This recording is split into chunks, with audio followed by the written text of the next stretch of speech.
Quel type d'environnement familial tend à élever des ISFP? Les ISFP, aussi appelés les artistes, sont des personnes calmes et sensibles, qui comprennent le monde à travers les émotions et les détails. Ces traits ne sont pas innés, mais se développent progressivement au fil de l'enfance, l'environnement familial étant souvent l'un des facteurs les plus influents. Voyons quels schémas familiaux peuvent façonner cette personnalité. Durant l'enfance, les ISFP ont souvent peu de relations avec leur père, ce qui crée un manque profond d'amour paternel. Le père peut être absent à cause du travail ou parce qu'il est lui-même introverti, rarement impliqué dans les affaires familiales. Cela peut conduire l'enfant ISFP à mal comprendre le rôle masculin ou même à développer une méfiance envers les hommes, devenant ainsi plus dépendant de sa mère ou d'autres figures féminines. À l'inverse, la mère dans de nombreuses familles ISFP joue souvent le rôle de pilier omniprésent.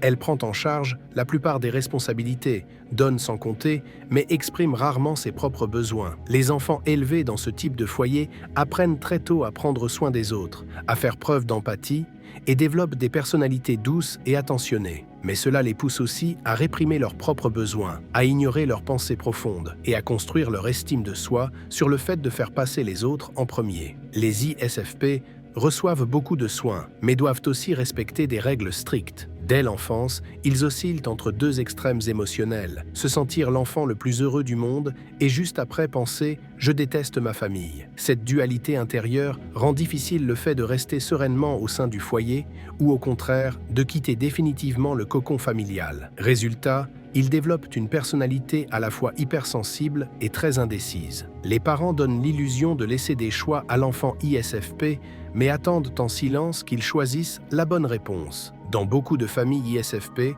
le climat est contenu et rationnel, et l'expression des émotions ou de l'amour est compliquée. Cela prive les enfants de réponses émotionnelles saines, et les empêche d'apprendre à identifier ou exprimer ce qu'ils ressentent. Cependant, cette expérience pousse aussi les ISFP à devenir très doués pour communiquer par des moyens non-verbaux, comme l'art, la musique ou la peinture. Le doute de soi et le perfectionnisme fréquents chez les ISFP viennent souvent d'un foyer aux exigences élevées, mais aux retours positifs faibles. Les parents pointent les défauts, interviennent dans les moindres détails, mais offrent peu de soutien réel ou d'encouragement. Cette éducation centrée sur l'accessoire affaiblit la sécurité intérieure de l'enfant et l'amène à se remettre constamment en question et à redouter l'échec. Les enfants élevés dans ce type d'environnement ont tendance à se suradapter pour obtenir l'approbation, tout en utilisant la créativité comme échappatoire au réel. Est-ce que tu te reconnais ou reconnais quelqu'un dans ces schémas familiaux?